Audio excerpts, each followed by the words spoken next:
গ্রামের মৃত পথ ধরে ধীরে ধীরে হাঁটছেন ছেলেটা। মাথার মধ্যে হাজারো চিন্তা। বাড়ির মধ্যে কিছুদিন রাখেন তার মা কাছে এসে বলেছিল, বাবা ঘরে চাল নেই, তোর বাবার ওষুধও ফুরিয়ে গেছে, আজ তোকে কিছু করতেই হবে। মা তার চোখ রেখে দিকে বললেন, এই কথাটাই বলেছিলেন।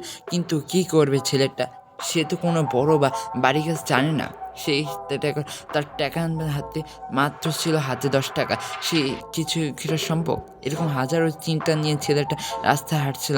হঠাৎ এক পাশে দাঁড়ালো, লম্বা একটা শ্বাস নিল এবং তার চোখে যে বাজারে, সেখানে লোকজন কত কিছু না বিক্রি করছে। কেউ মিষ্টি বানাচ্ছে, কেউ শাক সবজি বিক্রি করছে, কেউ আবার অন্য কিছু করছে। কিন্তু সে তো কিছুই জানে না, তাই কিছুই পারে না। তার কাছে যা আছে তা তো কিছুই না, মাত্র 10 টাকা। তবেই কি এই 10 টাকাতে কিছু করা সম্ভব? মা ভাবতে ভাবতে সে বাঁশের বাগানটা একটু পুরানো। ছোটোবেলায় তার দাদু এই গাছের নিচে গল্প শোনাতো।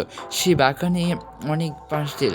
হঠাৎ করে লক্ষ্য করলো গাছের নিচে প্রচুর কাঁচা আম, পাকা আম পড়ে আছে। ভাবতে ভাবতে আর দেরি করলো না।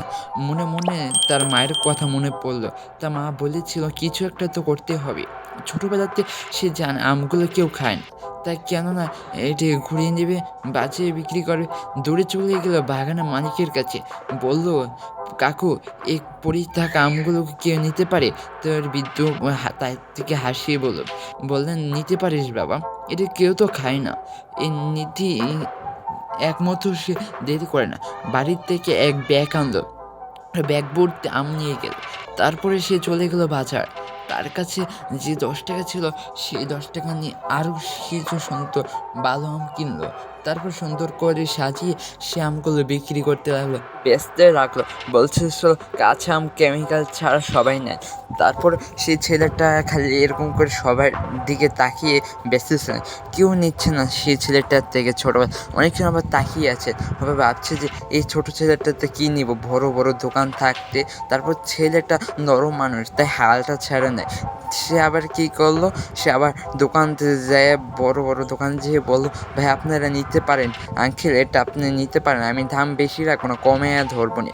তারপর সে বেশ কিছু দোকানদারে কিছু দিয়ে সে আবার সারাদিনে বেচা কিনা সব মাল বিক্রি হয়ে গেছে। সে দেখতে পেলো সারাদিনে মাত্র 25 টাকায় বিক্রি করলো। সে 25 টাকা নিয়ে মুখে একটা হাসি দিল। সে আবার তার মা বাবার জন্য ওষুধ কিনে বাসায় গেল। আবার এই পরের দিন আবার কিছু টাকা দিয়ে আবার কিছু সুন্দর আম, আবার অনেক সবজি মঞ্জি কিনে সে আবার কিছু দিতে লাগলো দোকানদারে। সে আবার মাল বিক্রি করে আবার কিছুদিন পর সে একটু নতুন একটা দোকান দিল। সেই দোকানের মধ্যে আবার বেচা কিনা করে সে তো আম বিক্রি করে তো যে সফলতা হতো, তাই সে আরও অনেক কিছু এরকম করতে করতে সে একটা বড় একটা ফ্যাক্টরির মালিক হয়ে গেছে। কি আপনাকে এই গল্পটা শুনে কী মনে হলো? আপনার পাশে কি এমন কিছু নাই যে আপনাকে একজন সফলতা বানিয়ে দিতে পারে, একজন ধনী ব্যক্তি বানিয়ে দিতে পারে? আপনার ওই ছেলেটার জীবনের গল্প শুনেছে, মাত্র 10 টাকা দিয়ে একজন কোটিপতি হয়ে গেছে। তাই কি আপনার পাশে এমন কিছু নাই যে আপনাকে একজন ধনী ব্যক্তি আপনাকে একটা সফল বানাবে? তাই আপনার অসুস্থ শুভকামনা নিয়ে আজকে এই ভিডিওটা শেষ করতে। এখন যে ভিডিওটি ভালো লাগে অবশ্যই আপনার মতামত জানিয়ে আর চ্যানেলটি সাবস্ক্রাইব করে লাইক করে দেন।